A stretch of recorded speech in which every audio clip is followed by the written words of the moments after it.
Η φράση της εβδομάδας είναι ότι το Αιγαίο δεν είναι ελληνική λίμνη. Είναι τώρα και η επίσκεψη του Φιντάν και είναι της μόδας, συζητιέται πολύ. Οι Τούρκοι χρησιμοποιούν λέξεις που τους βολεύουν γιατί μας ρίχνουν σε παγίδες ενιών.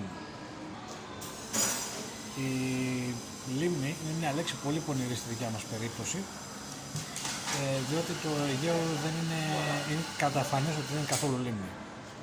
Δηλαδή, ας δούμε λίμνες, έτσι, η Κασπία θάλασσα που είναι η πιο μεγάλη, αν δείτε δεν έχει κανένα νησί. Η Μαύρη θάλασσα που είναι σχεδόν λίμνη και αυτή είναι πολύ κλειστή, ούτε αυτή έχει νησί. Μπορείτε να δείτε και άλλες λίμνες. Συνήθως οι λίμνες δεν έχουν κανένα νησί. Δηλαδή η Τουρκία έχει μια μεγάλη λίμνη, τη Βαν, που είναι στα ανατολικά, δεν έχει νησιά. Η Αρμενία έχει μια μεγάλη λίμνη που είναι σχεδόν η μισή επικράτεια, η Σεβάν, δεν υπάρχουν νησιά καθόλου.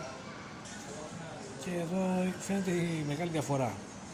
Το Αιγαίο έχει μόνο νησιά, πάρα πολλά νησιά, έχει μια διαμόρφωση που δεν είναι καθόλου διαμόρφωση λίμνης. Όταν οι Τούρκοι λένε λίμνη, εκφράζουν τον ευσεβή τους πόθο. Θα θέλαν δηλαδή το Αιγαίο να είναι μια λίμνη σαν την Κασπία ή σαν τη Βαν και να μην έχει κανένα νησί. Αυτό τι θα σήμαινε? Ότι αν αυτοί είχαν την ανατολική όχθη της λίμνης και εμείς τη δυτική, πώς θα τη χωρίζαμε τη λίμνη? Στη μέση, ο καθένας θα έπαιρνε από μισό. Και αν δείτε ο χωρισμός που έχουν κάνει με την γαλάζια πατρίδα είναι ακριβώς χωρισμός λίμνης. Δηλαδή έχουν χωρίσει τη θάλασσα αυτή στη μέση ανάμεσα στις δύο όχθες, σαν να ήταν λίμνη χωρίς νησιά, και αυτή είναι η επιδίωξή τους, δηλαδή θα θέλαν να είναι λίμνη. Αλλά το Αιγαίο δεν είναι λίμνη. Το Αιγαίο έχει μια διαμόρφωση που λέγεται αρχιπέλαγος, δηλαδή είναι μια υδάτινη μάζα που έχει πάρα πολλά νησιά, που είναι παντού διάσπαρτα, διάστηκτο το Αιγαίο από αυτά τα νησιά, δεν είναι μαζεμένα δηλαδή σε μια μεριά μόνο, είναι παντού. Και η συνολική τους έκταση είναι μικρότερη από το μισό της συνολικής, δηλαδή εντάξει, η στεριά είναι λιγότερη από τη θάλασσα συνολικά. Αυτή είναι μια διαμόρφωση αρχιπελάγους, το οποίο δεν είναι καθόλου ίδιο με τη λίμνη. Επομένως, όταν έχεις ένα αρχιπέλαγος, επειδή τα νησιά γεμίζουν το αρχιπέλαγος, είναι πολύ λογικό ότι όποιος έχει τα νησιά έχει και το αρχιπέλαγος. Έτσι λοιπόν, οι Τούρκοι, θεωρώντας ότι έχουμε μια λίμνη, λένε εντάξει, έχω εγώ τη μια όχθη και εσύ την άλλη όχθη, γιατί εγώ να μην πάρω τίποτα?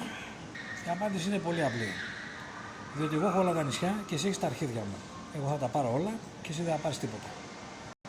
Αυτός τώρα είναι ο λόγος που οι Τούρκοι την υφαλοκρηπίδα και το μοίρασμα της υφαλοκρηπίδας θέλουν να το χρησιμοποιήσουν σαν εργαλείο, διότι σου λέει εντάξει, εγώ από αυτή την οριοθέτηση δεν θα πάρω τίποτα.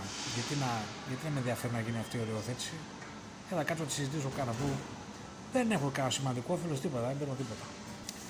Από την άλλη μεριά, εμείς και εγώ είμαστε, διότι με τον περισσότερο θέλω να κάνουμε μια οριοθέτηση και να ξέρουμε μέχρι που δικαιούμαστε την εκμετάλλευση και να συνεχίσουμε και να επωφεληθούμε από αυτή τη διευθέτηση. Οι Τούρκοι λένε το εξής: κοίταξε φίλε, αυτό είναι ένα πράγμα που εμένα δεν με ενδιαφέρει και δεν το συζητάω καθόλου. Αν θες να το συζητήσω, θα συζητήσουμε και άλλα θέματα που με ενδιαφέρουν εμένα. Δηλαδή, να πούμε για αυτά που θες εσύ, να πούμε και αυτά που θέλω εγώ. Και έτσι χρησιμοποιούν την υφαλοκρηπίδα σαν μοχλό πίεση, σαν εκβιασμό, για να μπουν στην ατζέντα πράγματα που δεν μας ενδιαφέρουν εμάς. Και γι' αυτό την υφαλοκρηπίδα ούτε θα πάνε σε διαιτησία ποτέ. Δεν θέλουν να λυθεί το θέμα. Θέλουν να μας πιέζουν αυτοί για να λυθούν άλλα θέματα δικά τους, στα οποία πουλάνε τρέλα. Και φυσικά δεν πρόκειται ούτε να συμφωνήσουν για κοινή συνενέση οριοθέτηση της υφαλοκρηπίδας.